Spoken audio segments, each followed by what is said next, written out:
જય માતાજી મિત્રો, સ્વાગત છે તમારો આજના નવા બ્લોગમાં. તો આજે અમે જઈ રહ્યા છીએ પ્લાવ મારવા માટે. આજે ફરી વાર પ્લાવ મારવા જવાનું છે, તો તમે બન્યા રહો અમારા બ્લોગમાં, તમને આગળ બતાવીશું. તો એ પ્લાવ જોડી દીધા છે. તો હવે પહેલાં તો જઈશું આપણે પેટ્રોલ પંપે, ડીઝલ નાખાઈ દઈએ, ત્યારબાદ જઈશું પ્લાવ મારવા માટે. તો તમે બન્યા રહો અમારા બ્લોગમાં, તમને બતાવીશું આજે. ગઈશ આપણે આવી ગયા છીએ પેટ્રોલ પંપે ડીઝલ ભરાવવા માટે, પણ બહુ લાઈન છે. ટ્રેક્ટર ઉભો છે. ફાઇનલ ગાઈડ હવે આપણે ડીઝલ ભરાઈ નીકળી ગયા છીએ. તો હવે આપણે ડીઝલ ભરાઈ નીકળી ગયા છીએ. હવે જઈશું પ્લાવ મારવા માટે.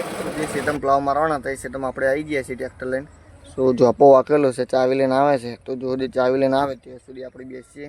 તો તમે બન્યા રહો અમારા સાહેબ બ્લોગમાં, તમને આગળ બતાવીશું. તો ફાઇનલી ગાઈસ પ્લાવ મારવાનું ચાલુ કરી દીધા છે.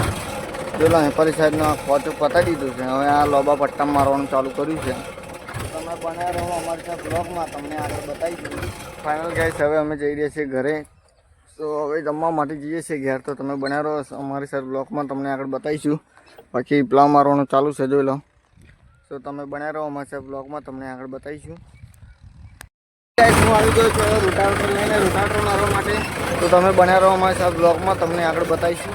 હવે હું આવી ગયો છું રોટાવેટર મારવા માટે. તો ફાઇનલ ગાઈસ હવે આપણે રોટાવેટર મારી નીકળી ગયા છીએ. હવે જઈએ છીએ બીજા ખેતર રોટાવેટર મારવા માટે. બન્યા રહો અમારી સાથે બ્લોગમાં, તમને આગળ બતાવીશું. તો હવે જઈએ છીએ બીજા ખેતરમાં રોટાવેટર મારવા માટે. અહીંયા પતી ગયું છે રોટાવેટર મારવાનું. તો ફાઇનલ ગાઈસ હવે આપણે આવી ગયા છીએ રોટાવેટર મારવા, અને રોટાવેટર મારવાનું ચાલુ કરી દીધું છે, જોઈ લો. હવે રોટાવેટર મારવાનું ચાલુ જ છે. તો તમે બન્યા રહો અમારી સાથે બ્લોગમાં, તમને આગળ બતાવીએ. તો અત્યારે તો હવે રોટાવેટર મારવાનું ચાલુ છે. આવું મારવાનું છે, હેપા નંબર મારવાનું છે, આ બધું. તો તમે બન્યા રહો અમારી સાથે બ્લોગમાં, તમને આગળ બતાવીશું. હવે મારવાનું તો ખાધું બધું બાકી છે, પણ બરબાદ કરી ગયો એટલે મજા નહીં આવે એટલે અમે જઈએ છીએ ઘેર.